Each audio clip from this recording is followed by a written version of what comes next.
এইভাবে রুটি বানিয়ে আমি অনেক দিন ফ্রিজে সংরক্ষণ করি। হ্যালো এভরিওয়ান, আসসালামু আলাইকুম। সবাই কেমন আছেন? আজকে আমি আপনাদের সাথে শেয়ার করব আমি কিভাবে রুটিটা ফ্রিজে সংরক্ষণ করে রাখি। এভাবে রুটি বানালে আমি অনেক দিন ফ্রিজে রেখে খেতে পারি। প্রথমে আমি একটু চুলায় গরম পানি করে নিই, তার মধ্যে পরিমাণ মতো ময়দা দিয়ে ময়দাটা সিদ্ধ করে নিই। নেওয়ার পরে ময়দাটাকে আমি ঠান্ডা হওয়ার জন্য রেখে দিই কিছুক্ষণের জন্য।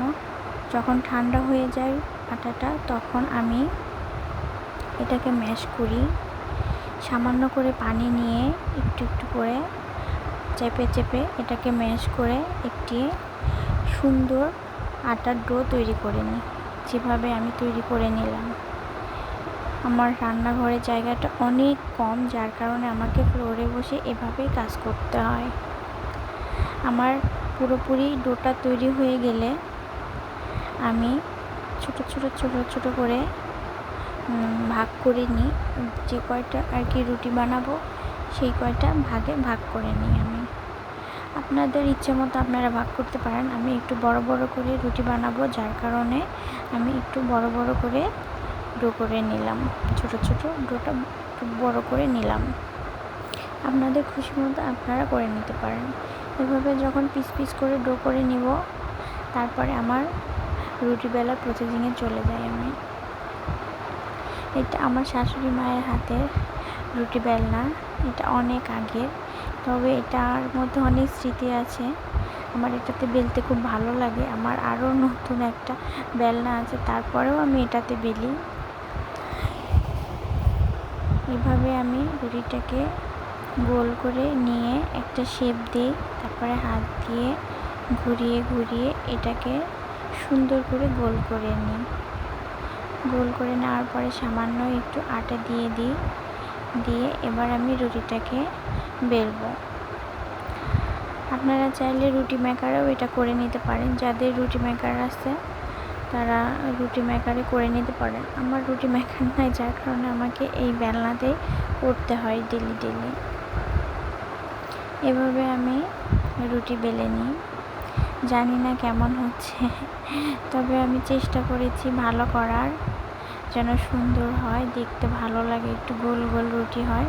রুটিটা মূলত গোল গোল হইলে দেখতে ভালো লাগে, খেতেও ভালো লাগে।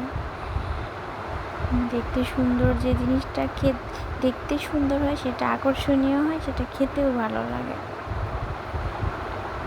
এভাবে আমি বেশ কয়েকটা রুটি বানিয়ে নিলাম।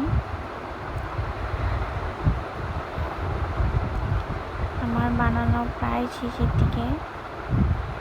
আমি কিছুটা ভিডিও স্ক্রিপ্ট করে নিয়েছি, আপনারা দেখতেই পাচ্ছেন আমি কত দ্রুত করে নিলাম। এই যে আমার কয়েকটা রুটি বানানো শেষ। এবার আমি আসছি আমার মূল প্রসেসিংয়ে। এতক্ষণ যেটা দেখালাম এটা আপনারা সবাই পারেন। যেটা আমি করি সেটা আমি এই যে একটা চুলায় তাওয়া বসিয়ে দিয়েছি। তাওয়াটা একটু গরম হয়ে গেলে আমি যে রুটিটা ছেড়ে দিলাম, রুটিটা আমি এ পাশে দেখছি যে হালকা একটু ভাজা ভাজা হয়েছে কিনা। যখন এরকম হয়ে উঠবে তখনই আপনারা এটাকে উল্টাইয়ে দিবেন। এটা উল্টানো হয়ে গেলে দুপাশটা যখন হালকা এরকম ভাজা ভাজা হয়ে যাবে, তখন এটা উঠিয়ে ফেলবেন। যাকে মানে আমি বলি যে হালকা তা দেওয়া, আপনারা এটা কি বলবেন আমি জানি না। এভাবে আমি হালকা করে একটু তা দিই। প্রত্যেকটা রুটি আমি এভাবে হালকা করে তা দিয়ে তারপরে এগুলো জুড়াইতে দিব আমি। এগুলো যখন সবগুলো ঠান্ডা হয়ে যাবে, তারপরে আমি একটি বক্সে কিংবা একটা থালায় এটা ফ্রিজে রেখে দেব। এভাবে ফ্রিজে রেখে দিলে অনেক দিন পর্যন্ত ভালো থাকে এবং রুটি বানানোর কোনো ঝামেলা থাকে না। যখন ইচ্ছা তখন ফ্রিজ থেকে বের করে আপনি চেকে খেয়ে নিতে পারবেন। আমার ভিডিওটা দেখার জন্য সবাইকে ধন্যবাদ। আল্লাহ হাফেজ। আবার দেখা হবে অন্য কোনো একটা ব্লগে। ততদিন আপনারা সবাই ভালো থাকুন।